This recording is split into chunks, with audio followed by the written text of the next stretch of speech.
What's going on, everybody? It's your boy Pitts from Pitts and Push Sports Talk Radio, Pitt Sports Zone. We are coming to you live. Coach Bernard Clark Jr., aka Tiger. We got Push in the building. We got Jakaya in the building. It's going down. What's going on, Season everybody? 5, What's up? How's it Hey! going? episode 2. We back, baby. Coach Clark. Let's make it happen. Let's make it happen. Let's go, Bobby Moe. So, Coach, I know Push and Jakaya may not, but they'll get it when we jump in and they'll form their question. So we're going to jump in. We're going to talk about the end of the year, the last game of the season. You know, you guys played a very good opponent. Had a very good running back, as you stated. And they came to fight for the spot just like you guys did. What were your thoughts in that game, and what was your message to your team afterwards? Well, here's the crazy thing about it, man. In the pitch, we talked about the injuries we had all year long. And going into the last game of the year, our third-team quarterback was there, who was our first-team quarterback last year in a lot of games because he was a young guy. But the great thing about it, going to that game, we thought everything was good. And he comes to us on that Tuesday, his knee's swollen up. I'm like, what's wrong with your knee?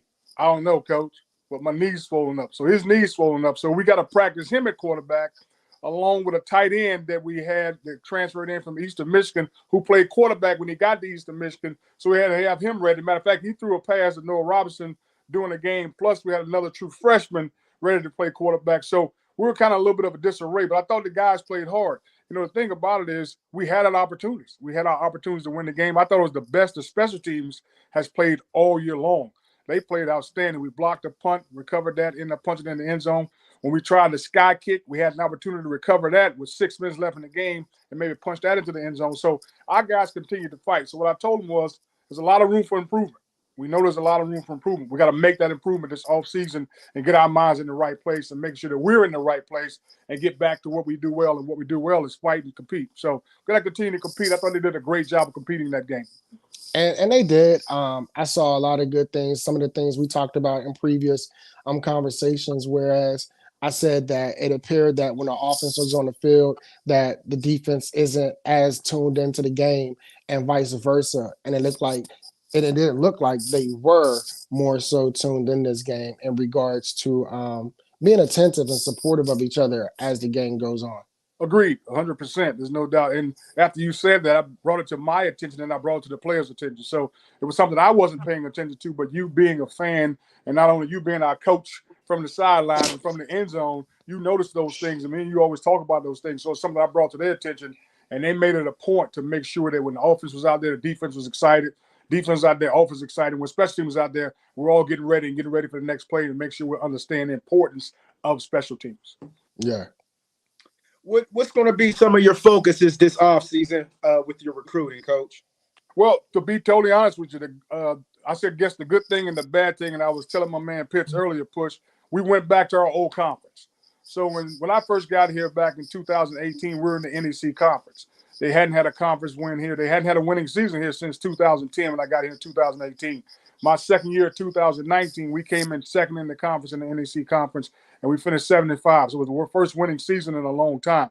Then that next year, COVID year, we're getting ready for the NEC, everything's exciting. All of a sudden, bam, we change conference. We go to the Big South.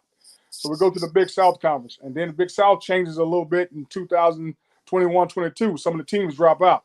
And then again this year, it changes again where it joins the Big South and the OVC moving together. So we're part of the Big South, part of the OVC.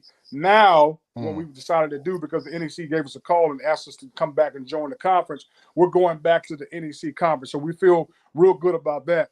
The thing that about recruiting is because we had such a success last year recruiting the way we did, we're probably going to do a lot more of that, but we're going to add a few more high school players. Last year, we didn't look at too many high school players. We didn't look at too many small high school players, any big high school players, no 5 stars, anything like that. We totally structured ourselves on JUCOs and transfers. Well, this year we're going to do the same thing. We're looking at JUCOs and we're looking at the portal, but we're also looking at some high school guys because now we're trying to build this thing up. When we went to the Big South, it was a discrepancy with the scholarships, when we're going to get them, when we're not going to get them. But that discrepancy is not there anymore.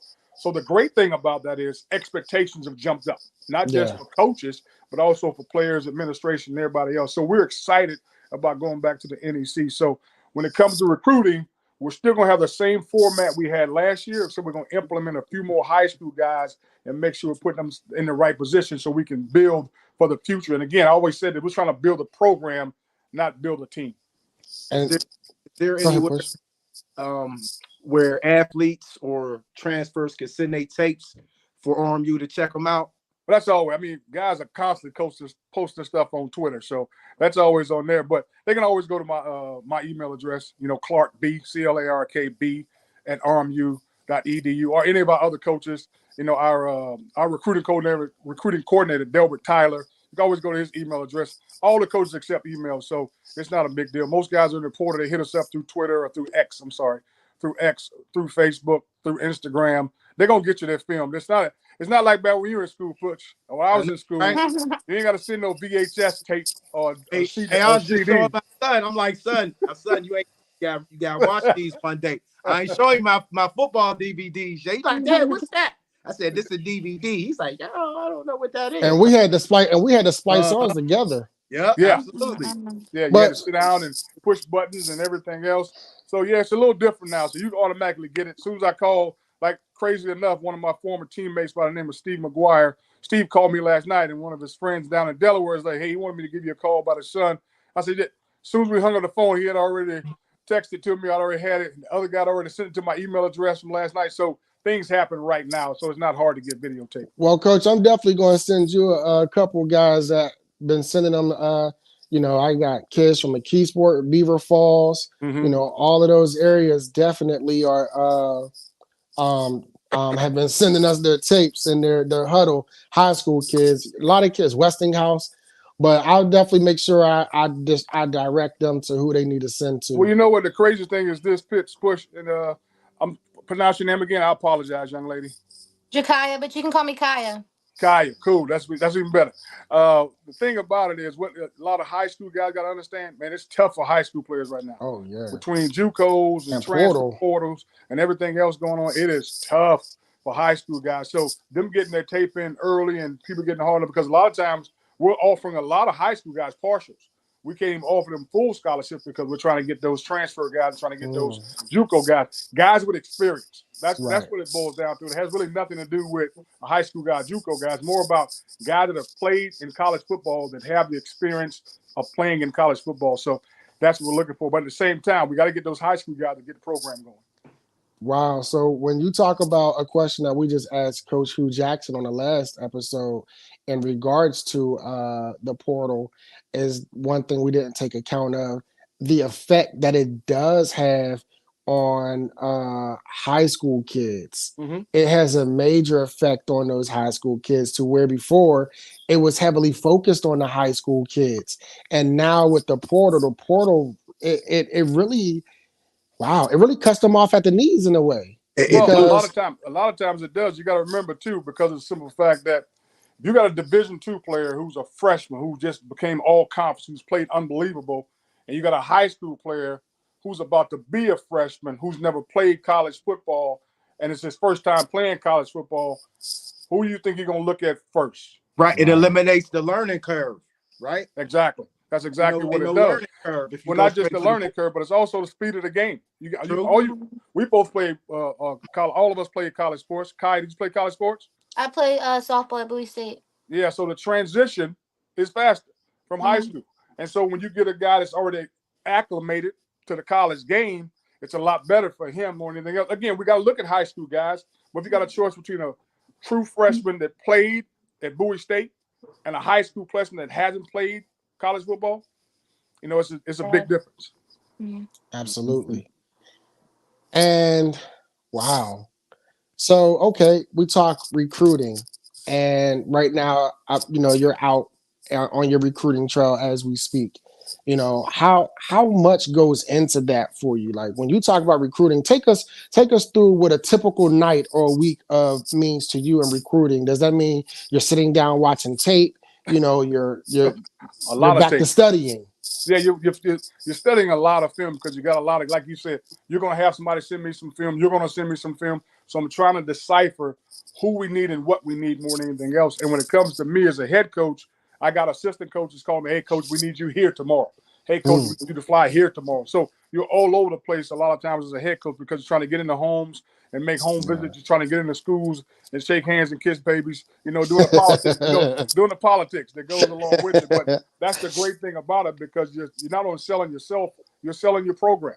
You want everybody to understand how important it is, how much your program means to you more than anything else. And my old car salesman days always come back to me because when I used to sell Fords and Toyotas, trying to convince people it's the best car to buy. Now it's a situation I'm trying to convince people that Robert Morris University is the best college for their son to come to. So go ahead, Push. I was going to say.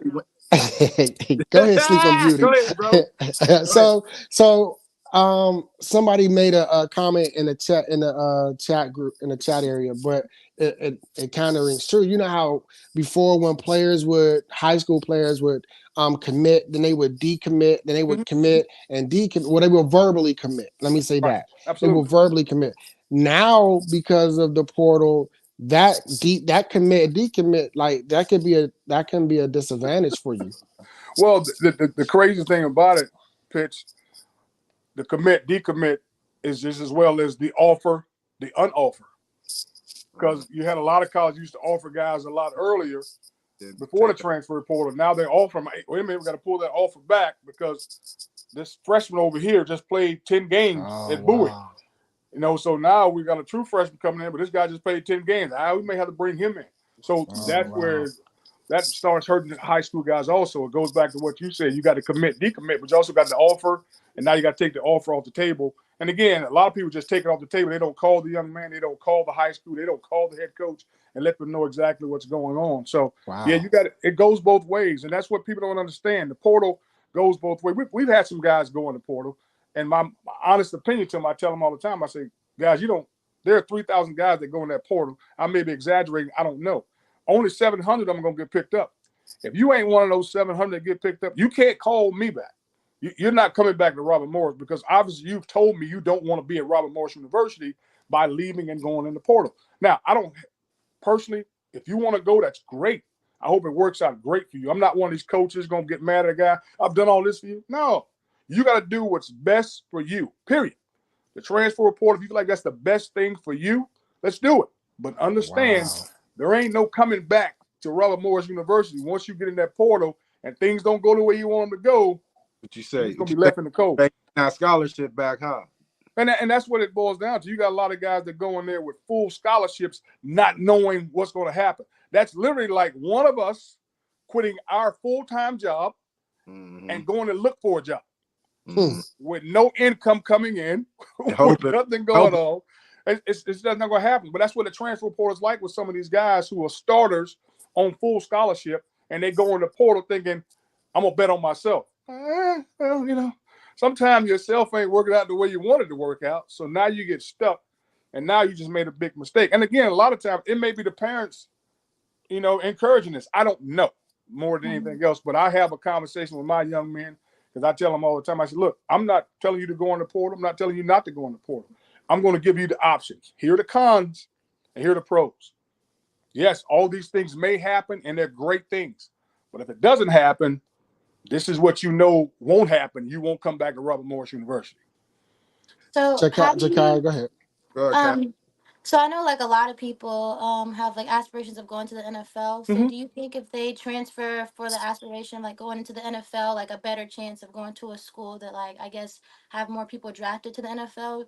Like, do you like understand that reasoning or like back that reasoning or like? Oh, absolutely, 100%. I back that reason. But the problem is because you leave here, it's a small university and we're an FCS program, and you go into the portal. There's no 100% guarantee that a bigger school is going to pick you up and give you that opportunity. Right. Okay. You may make a lateral move. You may get in there and get stuck and get picked up by a team at the same FCS level that we're at. So now you just right back to where you were, and now you got to start all over again because now these coaches don't know you. So my thing if it's after your first year, I always tell guys, if you're a freshman and you decide to go in the portal because it wasn't what you thought it was going to be, it wasn't here, great. You go in the portal midway. Your credits are where they need to be at. You're still on track to graduate from college. Everything's good. If you're a graduate who you played your 4 years there or your 3 years there and you've graduated from college and you decide to go in the portal, you have your degree in your pocket. So you have a degree in your pocket. So now you're just trying to chase that dream like you're talking about, Kaya. Right. It's a situation where that's great. I'm chasing this dream. That's what Hurts did. That's what Jalen Hurts did. Jalen Hurts graduated from Alabama. And then he transferred to Oklahoma. And he did exactly what he wanted to do. He gave himself an opportunity to make it to the highest level, but he did it the right way by graduating from college. Right. You got guys that have been in college for 2 and 3 years and decide, I'm going to jump in the portal. Okay, are all your credits going to transfer? Are you going to be behind the 8 ball when you get there? Yeah. Are you going to be on track to graduate from college? Or are you just looking at the football aspect of it and thinking, I'm going here because I want to try to get to the NFL? Now, what if you get there and you don't graduate from college and you don't get to the NFL? So, to me, parents have to be involved in this. I always tell people this all the time, and people say, well, it's up to him where he wants to go to school. He hasn't been to college. No, it's not up to him. He don't know what he's talking about. He don't know what he's doing. You got to give him some kind of guidance to do these things. So when these young men are trying to jump in, or the young women, in a lot of cases, are jumping in this transfer portal, let's educate ourselves on before we just jump into the transfer portal and think about the NFL and think about the fact that I need to get a college degree. I tell our guys all the time, there are 1,696 guys in the NFL. That's it. 1,696. They're not replacing all 1,696 every year.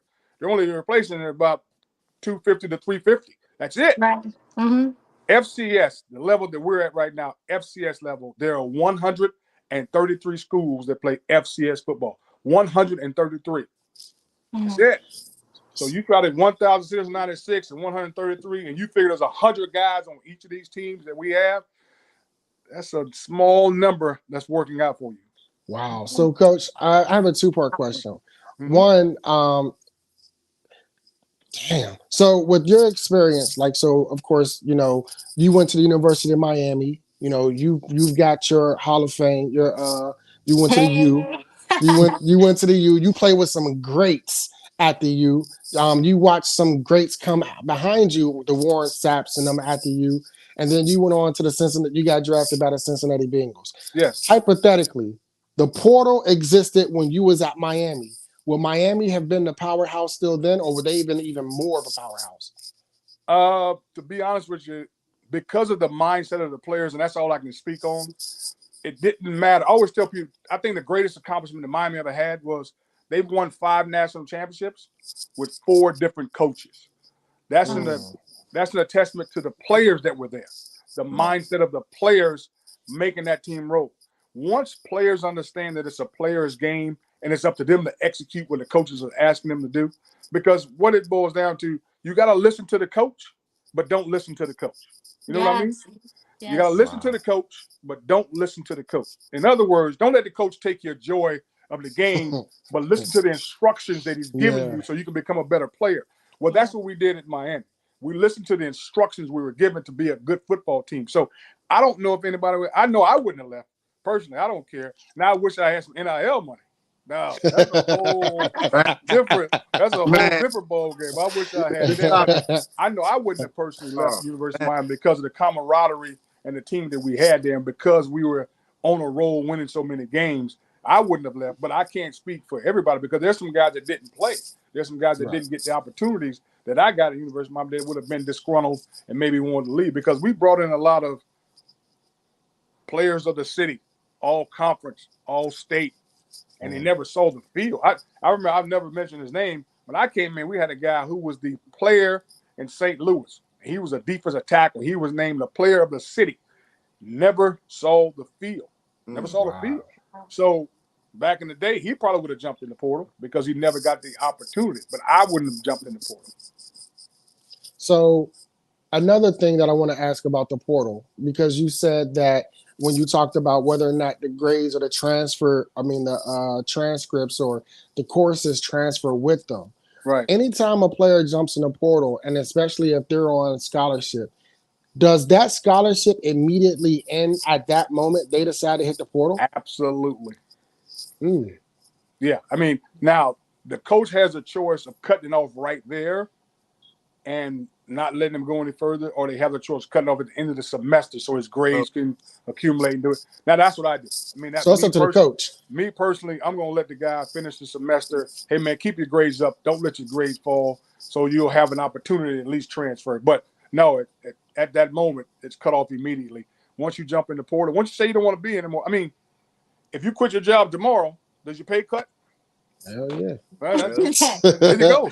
Hell That's yeah. it right there. Once you stop performing, once you stop performing for that job that you're at, your money stops. That's how it works. So This is a job, man. You say is- if you want to say when you went to Bowie, you played for Bowie. It was a job. They're paying for your school. That's how it goes about doing it. People are like that ain't enough. They should get paid. Bottom line is, you can't just walk away from something and still expect to get money from it. Don't make sense. Yeah. Go ahead, Go Bush. Bush. I was gonna say, man, the push and pull mantra. Mhm. How do you feel the team responded this year? Oh, they that? responded real well with. I mean, because that's as the season went on. As you know, we had an abysmal season in 2022. But as the season went on, their mindset started understanding, what the push and pull method is. That we're gonna push you on the field, we're gonna push you in the classroom, we're gonna push you to become a better man, better husband, and better father. And if you're not doing it the right way, we're gonna pull you away from it. And so that's the thing that's important, and that's what the thing that was important to our guys. So as the season went on, I saw them pushing and pulling each other on the football field.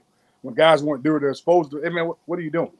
Let's not do those things. It's no different than the thing you got to try to get to them more than anything else is when they're out, when they're not on campus, when they're out doing something stupid. You got to be able to pull your teammate away from that and push him in the right direction so he doesn't get in trouble. So push and pull is a constant, ongoing cycle for us when it comes to our team being where it needs to be at.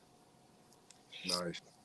And as you're out there in the recruiting world, you know how before we would have our wow, our word of the week. Mm-hmm. Do you have a ritual or do you have a wow that you attain to and challenge yourself with in regards to maybe maybe you didn't see something in this recruit that you wanted to ask, so I'm gonna make sure I get to it with the next recruit, or something that just keeps you sharp to where it's like attainable.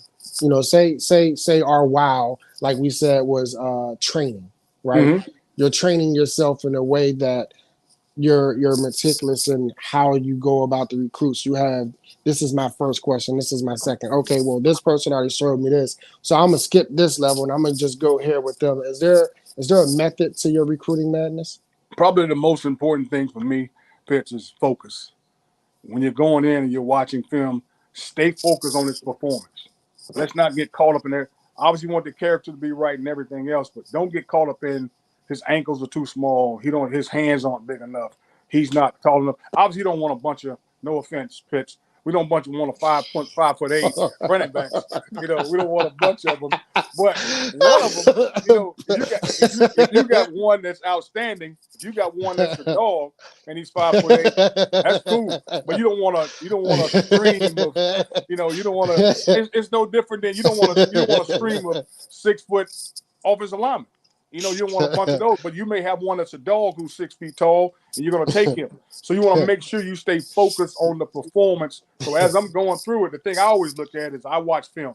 I watch a lot of film on guys. If I can't get game film on them, I'll watch the film of another guy on his team so I can watch him and see how he's playing when the focus isn't on him, when his highlights aren't there anymore. Again, no offense, Pitch. Nah, I'm laughing, man. Kai just died laughing too. Right. Right, but Shout out I'm to the Wildcats. I'm Shout out laughing. to the Wildcats, Oh baby. God! I'm the dog running back right here, baby. Hey, Coach, I was laughing because for some reason Push forgot that we the same height, so that went to him too. So Push acting like he's 6'1". Yeah. I saw him laughing. I knew he was laughing at. I knew what he was laughing at. Oh man! Like we ain't the same height. Exactly. Again, but like I said, it's a situation where I think we've had some running backs that are short, and I think we have some running backs that are tall. It's a situation where we still haven't found the running back we're looking for yet. So that's what it boils down to. I've been around offensive linemen. Jamie Dukes is probably a prime example of an offensive lineman that nobody thought could make it in the NFL. He played for a team I don't like to mention, FSU, but he played 12 years in the NFL, but he was 6'1", 6'2". No one thought he could do it, but then he ended up having an unbelievable NFL career. So there are always exceptions to every rule, and that's why you watch film. And the reason I say that is because when Tony Dungy always talks about Warrick Dunn, Warrick Dunn's 5'9", and he's 165 pounds, 170 pounds, whatever. It wasn't going to change. But every time he went back and watched the film, he's like, okay, that's the same guy on video that's doing what he's doing on the field. So he's going to be our first-round draft pick. So that's what I always go back and look at. Always look at the performance. Don't get caught up in anything else. So stay focused on the performance. Now, if he's a bad person once you meet him, well, that supersedes everything then. But as you're watching film and as you stay focused on the performance. That's what I was going to ask, too. What'd you say, Kai? Go ahead, Kai. No, I was saying that's what I was going to say. Like, do you pay attention to the character? Because I know, like, with softball, you want, like, coach always preaches he pays attention to the person we were off the field, like make sure we were a good teammate first, and then he paid attention to the performance. Obviously the performance is what wins games, and it's important, but like if you're not a good person, then how far are you really going to make it within the sport? Well, Pitts and I talked about this too, because we've had some guys who haven't done what they need to do, and I asked our guys one day, I said, guys, when is enough? Okay, when does it reach a point where I just can't take your antics anymore? That you're really getting on my nerves, and it's time for you to go because you're disrupting the order of the football team. So when is enough? So you got to learn how to coattail your character, and if you don't, then I'm gonna coattail it for you and ask you to have a nice life. That's what it boils down to. And one story I always tell people when it comes to character, and one of my former coaches told me this. He was recruiting a young man. He was one of the top running backs in the nation, and he went out to dinner, and the young man dropped a bone on the floor and looked down at it and continued to eat. They went back to the office. He said, take him off the board. If you can't bend down and pick up trash off the floor, then what kind of teammate are you going to be? And Ed Reed talks about that. He talks about how at one point the locker room was so disgusting and people would volunteer to clean up. It's like, why can't we clean the locker room ourselves? How come we can't cut the tape off our ankles and put it in a trash can right next to where we threw it on the floor? So all those things make a difference. So once you're watching film, you find everything else, you're 100% right, Kaya. You want to make sure that you focus in on the character and how they treat themselves. And a lot of times, how they're treating their parents if their parents are here on a trip. So a lot of that has to do with it, especially mom. Yeah, especially mom. So while we on this topic, Coach, how important is family to you, or the family structure of an athlete when recruiting? Well, I think it's extremely important. As you're recruiting, we have what's called a 70-30 rule. And what I mean by that is 70% of your guys on your team, you want to make sure they're over 3.0 GPA. You want to make sure they're from a nice, structured family. Their character's good. They do different things at school. They play baseball. They play basketball. That's 70%. They're captains. They're leaders. All that. That's 70%. That other 30, they're missing one of those things. But it goes back to what Kaya said. That character supersedes a lot of those things that they're missing. They may not be in a fully structured home, but who's ever at home with them got their character in the right position. They may not be a 3.0 student, but they may be a guy who's at 2.7 who's just pushing himself, and that's just the best he can do. So all those things come into play. So it's extremely important, but it's a 70-30 rule when you're looking for those types of things. When you're looking for character, family structure, all those things become a part of it. Because, again, it goes back to our mission statement, creating an environment on and off the field to continue what families have done and help our guys become better men, better husbands, and better fathers. And, again, that's the most important thing. Has there ever been a case where it's been an overbearing family or overbearing, let's say, dad that turns you off from a recruit? Oh, yeah, absolutely. From a recruit? Yeah, no doubt. Now, I've had overbearing, they've called me, and I quickly take them back to, we had this conversation before he came. I'm not talking to you about football. You want to talk to me about him? You want to talk to me about his grades? You want to talk about if he failed the drug test? All that stuff's good. But I'm not talking to you about football or whether your son's good or not, because your son knows what he needs to do to get on the football field. But, yeah, there's been situations where there's been a parent where you're recruiting someone. I'm like, no, I'm good. I don't need to be talking to dad every week or mom every week or them telling me this or them telling me that. No, there's been situations where I've slowly pushed off. Absolutely. Parents, what you say? I was saying parents take heed. Sometimes you got to fall back a little bit. Oh, absolutely. Yeah, Push, you got kids. You got to fall back a little bit. Absolutely. Yeah. I'm learning that. Yep. No so lastly, Coach, want to get your take for the team that you don't like. What are your thoughts about them being left out of the college football playoffs? I put my thoughts on Facebook, and what I said was this: I don't root for Florida State. I'm not a fan of Florida State. I didn't go to Florida State. Matter of fact, I don't like a lot of the people that went to Florida State that root for Florida State. But the bottom line is, why are we having a debate about an undefeated football team? That's just the craziest thing in the world. And to say that this or that, or they don't have a quarterback, come on, man. Their defense freaking dominated. So you're telling me it's not about the team anymore. Now it's about individuals. It's not even a debate to me. They should be in the playoffs. There's no doubt about it. They're undefeated. They're an undefeated football team that's not in the playoffs. That's crazy. Now, at the same time, I don't feel sorry for them because that's what they did to back in 2000. Back in 2000, when Miami beat Florida State, and Miami should have been playing Oklahoma for the national championship, they put Florida State in there. So I don't feel sorry for them. I'm just saying it's crazy that they're not in. Well, with that, Coach, we want to thank you, as always, man, for going forward. You know how we were doing every Tuesday, Thursday, Saturday. Football season now, we're doing every first Wednesday. You can catch Coach here with us. The crew is going down. Season 5, Episode 2, Pits and Push Sports Talk Radio. Got Jakaya, got Tiger, a.k.a. Bernard Clark Jr. Let's get it. Let's go, Bobby Moore. Let's go.